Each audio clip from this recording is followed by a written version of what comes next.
raíces. Les decía, ¿qué pasa con las raíces pares? Bueno, se supone que conozco hasta los números reales, ¿sí o no? El conjunto de los números reales es un conjunto que básicamente es la unión de dos conjuntos. ¿Cuáles son esos dos conjuntos? Los racionales y los irracionales. Perdón, sí, los racionales y los irracionales. ¿Están de acuerdo? ¿Sí? La unión de esos dos conjuntos me da los reales. Dentro de los racionales están los enteros, positivos, negativos, está incluso el cero, están los fraccionarios, están obviamente los primos, los pares, impares, etc. ¿Sí? Los números racionales, para concluir, pueden ser números que tienen parte entera 0 o parte entera diferente de 0. Pueden tener parte decimal 0. Si tienen parte decimal 0, son enteros puros. ¿Sí o no? 5 entre 1 es igual a 5, el 5 es entero. ¿Sí o no? Pero dividan 5 entre 1, les va a dar parte decimal 0, es 5.0. Los enteros tienen, en forma decimal, tienen 0. Parte decimal 0. ¿Sí se entiende eso, no? ¿Sí o no? Bien. Cuando no tienen parte decimal 0, prácticamente son fraccionarios. ¿Sí o no? ¿Sí se entiende esto, no? Son fraccionarios. Y los fraccionarios pueden ser fracciones propias o fracciones impropias. Si son propias, la parte entera es 0. ¿Sí o no? ¿Qué diferencia hay entre esto y esto? Rápido. Una es propia y otra es impropia. ¿Quién es la propia? 3/5. 3/5. ¿Por qué? Porque en las propias el denominador es mayor que el numerador, y en las impropias el denominador es menor que el numerador. ¿Sí? Entonces esto es ¿quién? .6. Esta es propia. Su parte entera, ¿cuánto vale? Vale 0. ¿Sí o no? ¿Sí? Pero si es impropia, la parte entera es diferente de 0. En este caso, ¿cuánto me da? 1.666. ¿Sí o no? ¿Sí? ¿Sí se me acuerda o no? Este es impropio. ¿Sí? Entonces, cuando son fraccionarios, cuando no son enteros, es decir, la parte decimal no es 0, pueden ser propias o impropias. Si es propia, parte entera 0. Si es impropia, parte entera diferente de 0. Pero la parte decimal pues va a ser diferente de 0. Y aquí hay dos posibilidades: que sean infinitos periódicos o finitos. ¿Sí o no? Eso ya lo sabemos. Bien. ¿Qué pasa entonces con los irracionales? ¿De dónde salen? Bueno, pues los irracionales son números que no son racionales. Es decir, no se pueden expresar como un cociente de dos enteros. ¿Sí? No se pueden expresar como un cociente de dos enteros, porque los racionales son eso. Y se dice que quien descubrió estos conjuntos, este conjunto, fue Pitágoras. Pitágoras fue el que supuestamente descubre este conjunto de números, porque él estaba totalmente contentísimo con su teorema de los triángulos, rectángulos. Y bueno, en ese entonces solamente conocían que estos, ¿sí o no? ¿Verdad? Nada más. Entonces Pitágoras decía, bueno, pues voy a aplicar mi teorema. A ver, un triangulito rectángulo que tenga catetos igual a 1. ¿Verdad? El más sencillito. Pues 1 y 1, ¿no? Y aplicó su teorema y dijo, a ver, pues me da un número X, que vendría siendo raíz de 2. Pero yo nada más conozco los racionales. Entonces raíz de 2 es racional, y se dio cuenta que no. ¿Cómo se dio cuenta? Porque jamás pudo expresar raíz de 2 como un cociente de 2 enteros. Entonces se dice que Pitágoras pues terminó desencantado, terminó pues prácticamente pues harto, y él fue el que le puso irracionales, porque eran números que no tenían razón. ¿Sí? Pero se descubren esos conjuntos y sí existen. De hecho, estos dos conjuntos son ¿qué? ¿Finitos o infinitos? ¿Son finitos o infinitos? ¿Eh? Infinitos. ¿Eh? Rápido. Infinitos. Infinitos. Infinitos. Bueno, Infinitos. son infinitos. Son infinitos. Bien, pero aquí ojo. Aquí ojo. ¿Por qué ojo? A ver. Un subconjunto de los racionales son los enteros, ¿no? O sea, los enteros pertenecen a los racionales, ¿sí o no? ¿Los números enteros es un conjunto infinito? ¿Sí o no? ¿Los enteros son un conjunto infinito? ¿Por qué? Porque siempre va a ser posible poner un número a la derecha, ¿sí o no? Siempre. ¿Sí o no? Bien. Pero están incluidos dentro de otro conjunto. Ahora, este está formado por los enteros, pero también por los fraccionarios, que son muchísimos. ¿Sí o no? Son infinitos, de hecho. Entonces, eso significa que este que es infinito sea más pequeño que este que también es infinito. O sea, ¿hay infinitos más grandes que otros? ¿Se entiende lo que les digo o no? ¿Será? ¿Será que hay infinitos más grandes que otros infinitos? Digo, porque eso es lo que yo concluiría, ¿no? A ver, este cuate, a ver, ¿a qué son igual los racionales? Son los enteros, unión, los fraccionarios, vamos a ponerle así. Esto es infinito, ¿sí o no? Ya vi que ese también. Este es la unión de dos infinitos. Si este es infinito y este es infinito y el unión me da ese infinito, este es más grande que estos dos. ¿Sí o no? ¿Sí o no? Sí. Entonces eso quiere decir que hay infinitos más grandes que otros. Pues aquí estamos viendo que sí, ¿no? ¿Sí o no? Y efectivamente es cierto. Hay infinitos más grandes que otros infinitos.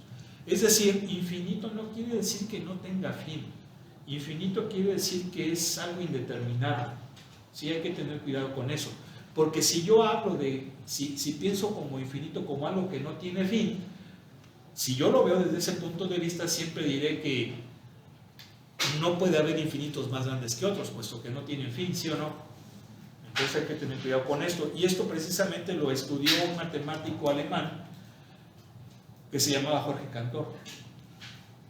Él fue el que se metió mucho con teoría de conjuntos, fue el que nos legó todo esto de, pues todo lo de lo de unión, lo de intersección, lo profundizó mucho Jorge Cantor y llegó a esa conclusión. Bien, entonces, ¿qué pasa con las raíces pares? A ver, vamos a suponer que yo tengo un número, ¿no? Un número X que, y le voy a sacar la raíz par. O sea, par, P es un número par. Y vamos a suponer que esto me da Y. ¿Sí? Bien. Si esto es cierto, me voy al revés. Yo sé que X a la 1 sobre P,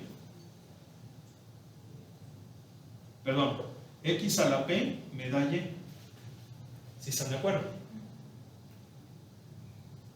Sí. Por ejemplo, ¿cuánto es la raíz cuadrada de 25? 5. Entonces están de acuerdo que esto, a ver, lo voy a poner así. Raíz de 25 es lo mismo que 25 a la 1 medio, ¿no? ¿Sí o no? Y esto es 5. Entonces, ¿esto qué significa? Significa que entonces me va a quedar, no, sí estaba bien, aquí es 1 sobre P. ¿Sí están de acuerdo? Sí. ¿Por qué? Porque de ese modo me va a quedar que 25 es 1 sobre 1 medio. No, perdón. 25 A la 1 medio. Así. ¿Sí o no? 25 a la 1 medio, eso es igual a 5. A ver, pero creo que aquí lo puse mal. corrijo, disculpen, corrijo. Esto significa que, ¿qué cosa?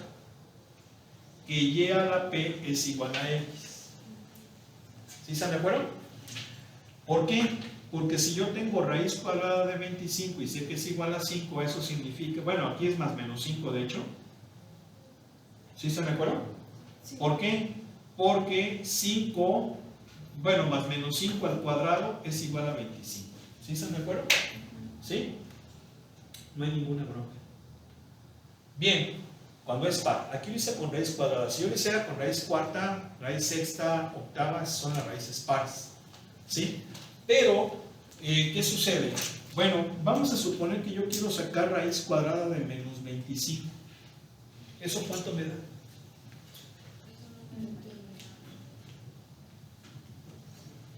Pues no es un número real. No es un número real. ¿Por qué no es un número real? Porque en los reales se cumple esto. ¿Sí o no?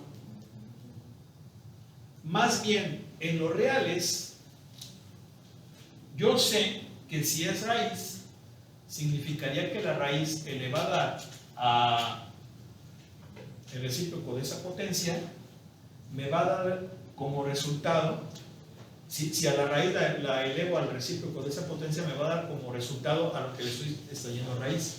¿Sí están de acuerdo? ¿Sí? Entonces, si es un número negativo y estoy sacando una raíz par, que sé que viene siendo el recíproco de un número par, el resultado sería la raíz elevada al recíproco de esa fracción, que sería un número par. ¿Sí están de acuerdo? Pero ¿qué sucede? Que el número que estoy sacando raíz es negativo y no hay manera de que al elevar un número negativo a una potencia par me dé negativo. ¿Sí o no? No hay. ¿Por qué? Porque uno pensaría, bueno, pues es el menos 5. No, porque si elevo 5 al cuadrado me da 25, no menos 25. Sin embargo, es una cantidad. ¿Sí? Entonces, estos números se descubrieron pues prácticamente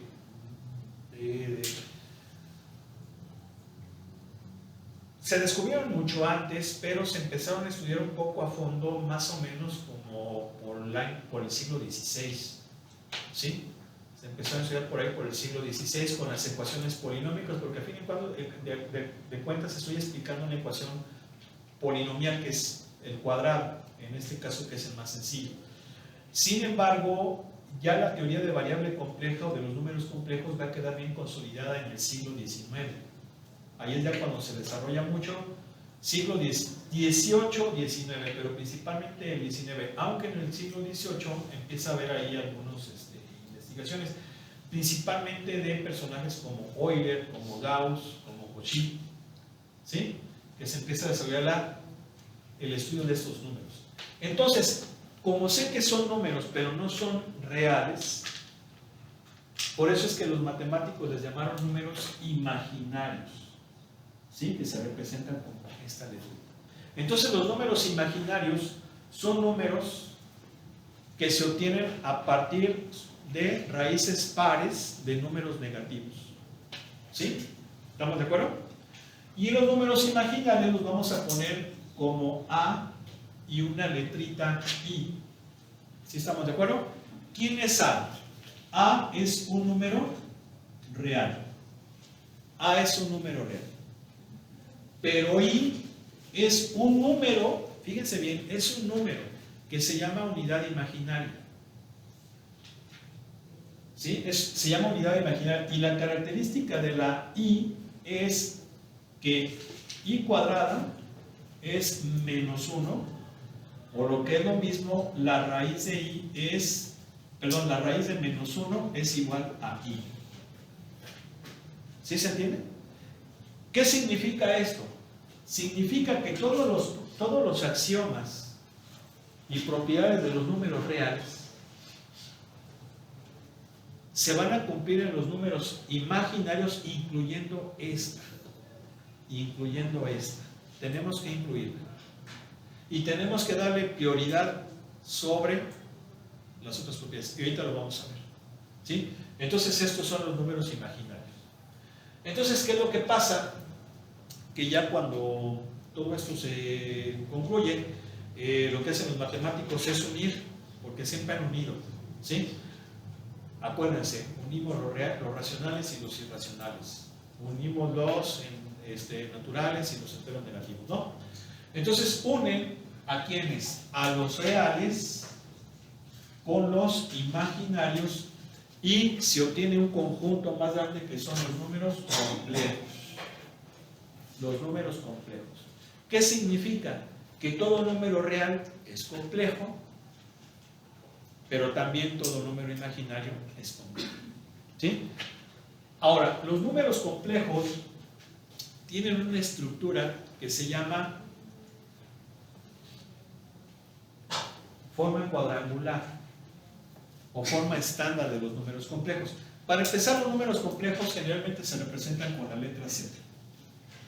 ¿Sí? Z minúscula. Y entonces, esa es la forma rectangular de los números complejos. A más B, I. ¿Quién es A y quién es B? Bueno, A y B son números reales. ¿Sí? Pero A se llama parte real del número complejo y B se llama parte imaginaria del número complejo. ¿Sí? Entonces esto quiere decir que el 3 es ¿qué? Real, pero también es complejo. ¿Por qué? Porque yo lo puedo poner así. Su parte imaginaria es 0, ¿no? Y su parte real es 3. Pero el 5 imaginario es complejo. ¿Por qué? Porque su parte real es 0 y su parte imaginaria es 5. ¿Sí se entiende? ¿Sí? ¿Estamos de acuerdo? Muy bien. Entonces, pues ahí está. Y vean, aquí voy a abrir el libro.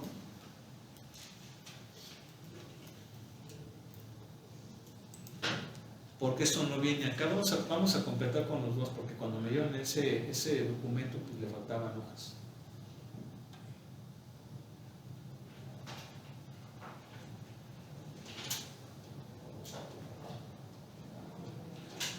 Recuerden que los números complejos, pero quedan, bueno, acuérdense que en el azulito no tiene números complejos, esto solamente viene en el rojo. ¿Sí? Entonces consíganlo.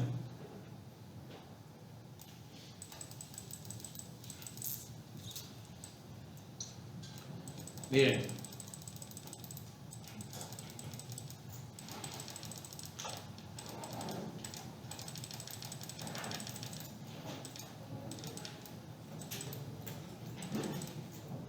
Bien, aquí está, definición de la unidad imaginaria. ¿Quién es la unidad imaginaria? Ya les dije, la letra I es la que va a definir a los números imaginarios. La unidad imaginaria tiene esta característica, es raíz de menos 1, o lo que es lo mismo, el cuadrado de I es igual a menos 1. ¿Sí están de acuerdo? Eso tienen que tenerlo por ahí. Ahora, yo les dije que todas las propiedades de los números reales se van a aplicar en los números complejos, incluyendo estas dos. Y de hecho, siempre hay que darle prioridad a esas dos propiedades. Y aquí estamos viendo el por qué. ¿Por qué? Porque si se fijan, lo que viene aquí abajo, vean. A ver.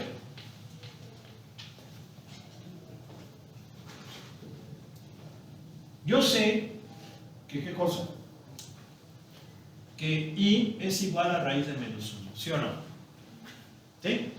Bueno, ¿qué pasa si yo multiplico a raíz de menos 1 por raíz de menos 1 sin darle prioridad a esta propiedad? Bueno, pues que lo haría como número real, y en los números reales yo sé que el producto de raíces de la misma base es la raíz del producto, ¿sí? O sea, esto vendría siendo raíz de menos 1 por menos 1. ¿Sí están de acuerdo o no? ¿Sí? Y entonces, ¿qué va a pasar? Ah, pues que me va a quedar raíz de, pues multiplico esto, me queda menos 1 por 1, 1. ¿Y cuánto es la raíz de 1? 1. ¿Sí o no? ¿Qué pasa? Tache. Mal. Eso es válido en los reales. Pero ya cuando tenemos raíces pares de números negativos, detente. Son imaginarios. Entonces, como son imaginarios, tienes que darle prioridad a esto.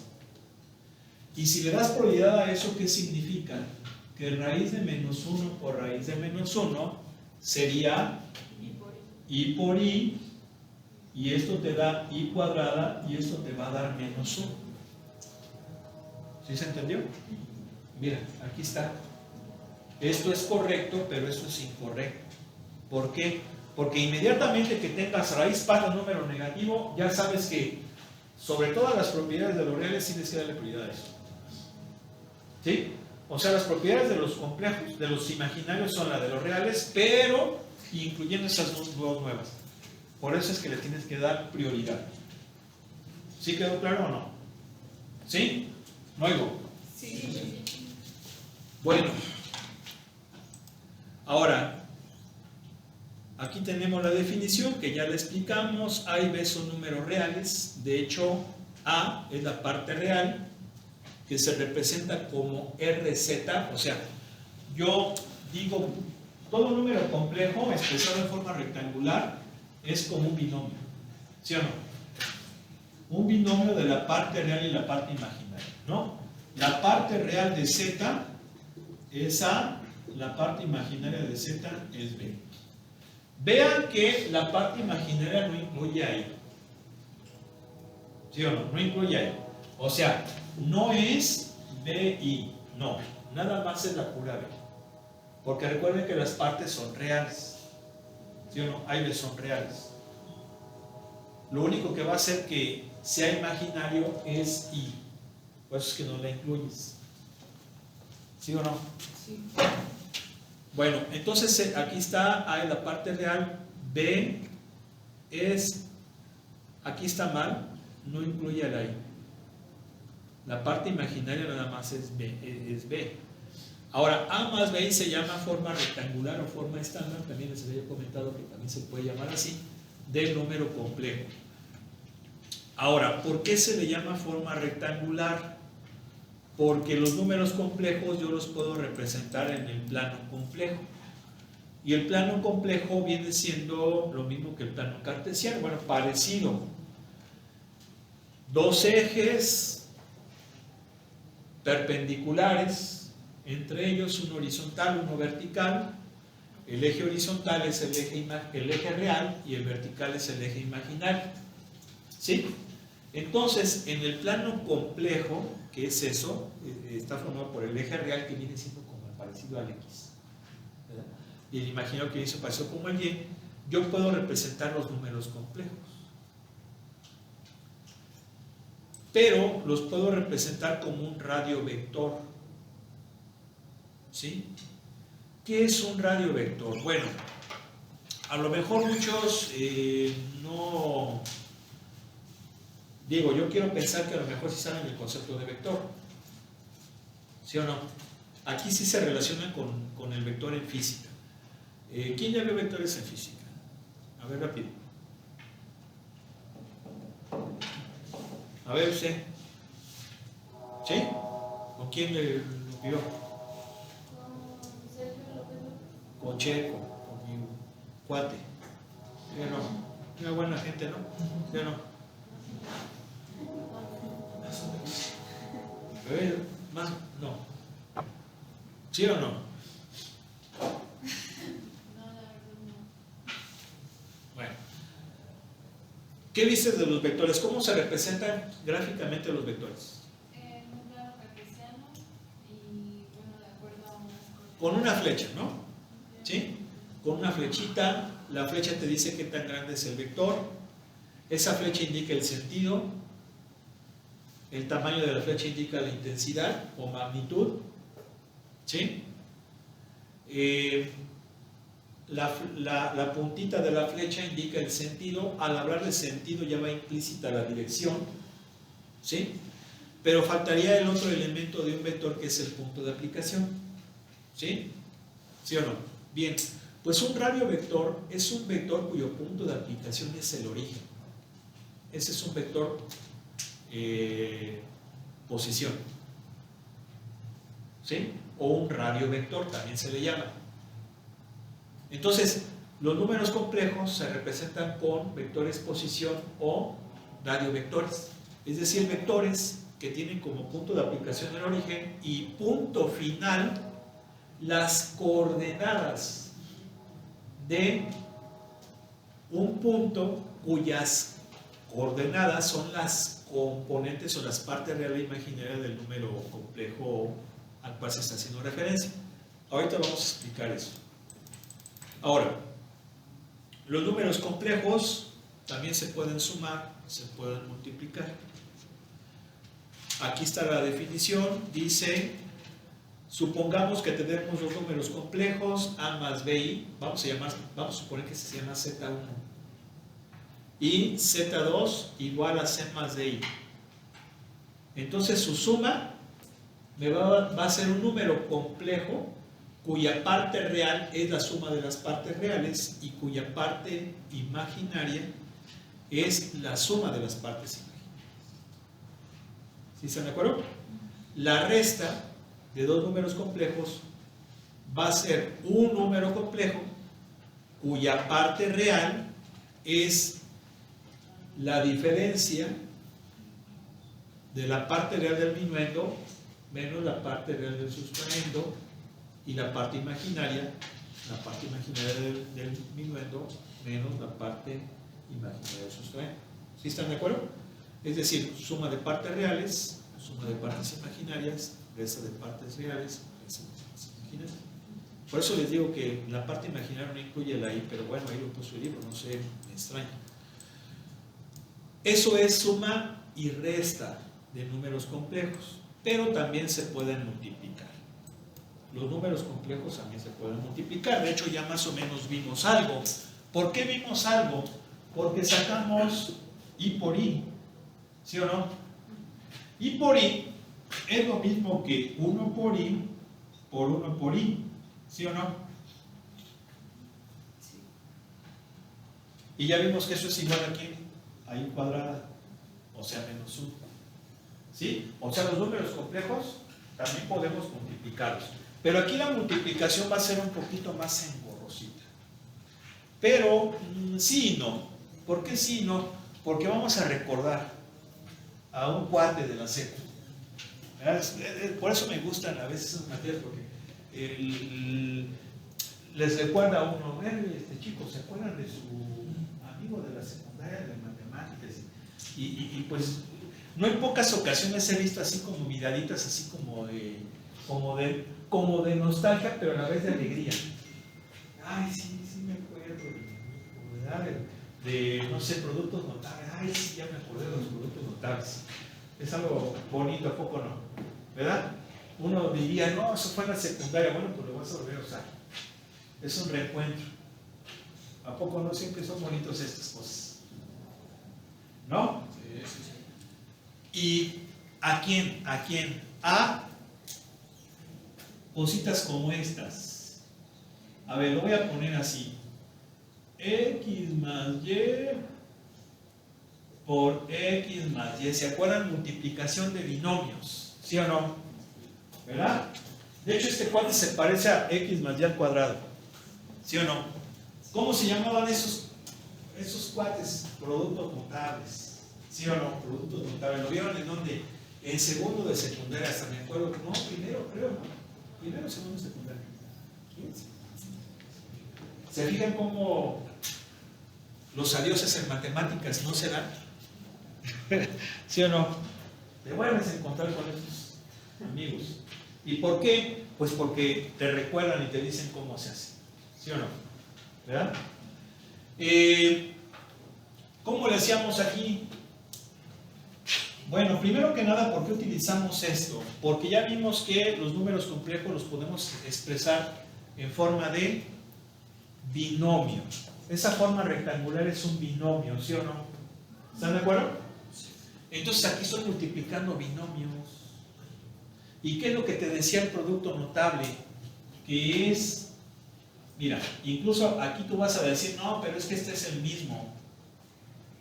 Este es el mismo y va a ser diferente. Bueno, ya se movió, ahí tiene un retardo. No vayan a creer que es, ¿cómo se llama?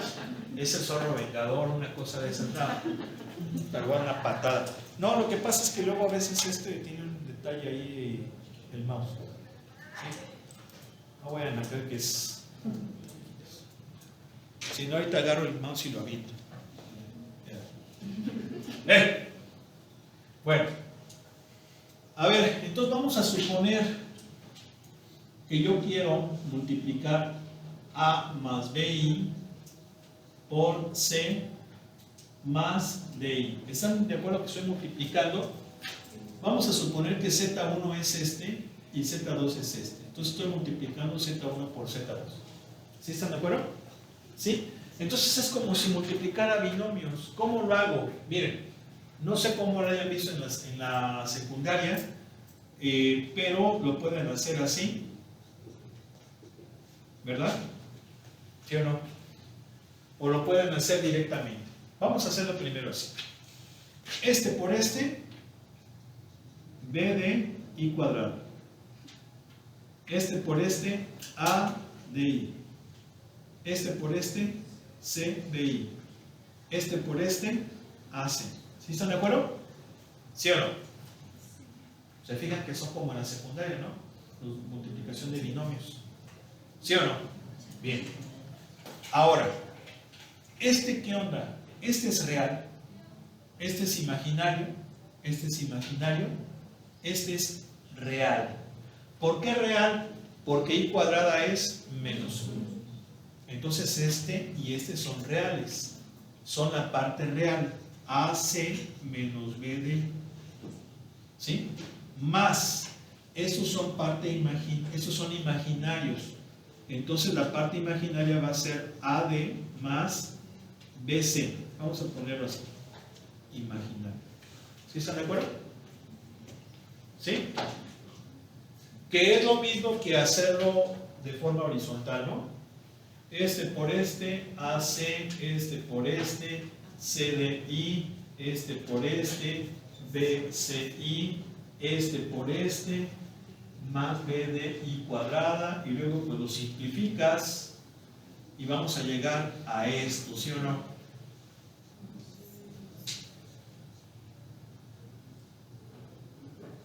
A ver, aquí creo que hay un detalle. Es este por este, C, aquí, a ver, es A. Aquí soy mal. Es este, luego hice este por este y luego, sí. Aquí está mal. Aquí es A, D, I, ¿verdad? ¿Sí o no?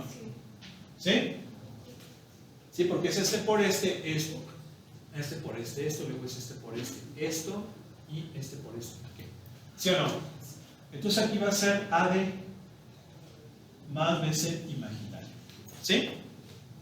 Ahora, habrá quien diga, bueno, me puedo aprender la regla para no hacer el cálculo, sí, pero es engorroso, a menos de que la anotes en un formulario.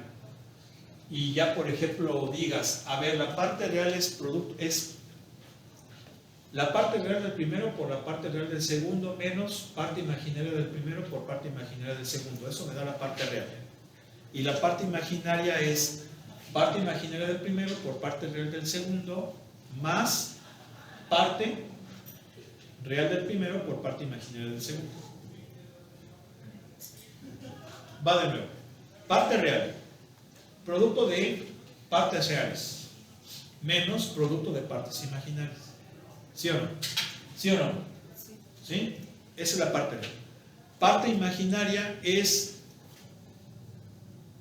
suma de producto de parte real de uno y la parte imaginaria del otro. Es decir, parte real del primero por parte real del primero por parte imaginaria del segundo más parte imaginaria del primero por parte real del segundo. ¿Sí? Como lo quieran ver, también se puede. ¿Sí? Pero para no errarle, pues hagan la multiplicación pues, como en la secundaria. Por eso les decía que esto es padre. ¿Sí o no? ¿Sí? Bien, esa es la multiplicación. Ok. Entonces ya vimos la resta. La multiplicación aquí está. Vean, ahí está el resultado. Obviamente, pues aquí hace el desarrollo para llegar a ese resultado. Fíjense cómo aquí nos está diciendo el nombre de las propiedades que se están utilizando. Yo las hice de forma directa porque pues ya todos sabemos, ¿verdad? Pero vean cómo estas propiedades son propiedades de los reales. ¿Qué significa? Lo que ya hemos dicho. Las leyes o propiedades de los reales se aplican en los imaginarios, incluyendo la de i cuadrada igual a menos 1 o lo que es equivalente a raíz de menos 1 por raíz de menos 1 igual a i, igual a menos 1. Perdón, i cuadrada igual a menos 1 o la equivalente que es raíz de menos 1 igual a i. ¿Sí están de acuerdo? Y como son nuevas hay que darles prioridad sobre las otras. O sea, ya cuando nos topemos con eso, inmediatamente sabemos que es imaginario. ¿Sí? Bien. Falta la división. Pero ¿se aguantan para mañana? Aunque pues ya se acabó. Bien, ¿vale? Bueno, que pasen buena noche.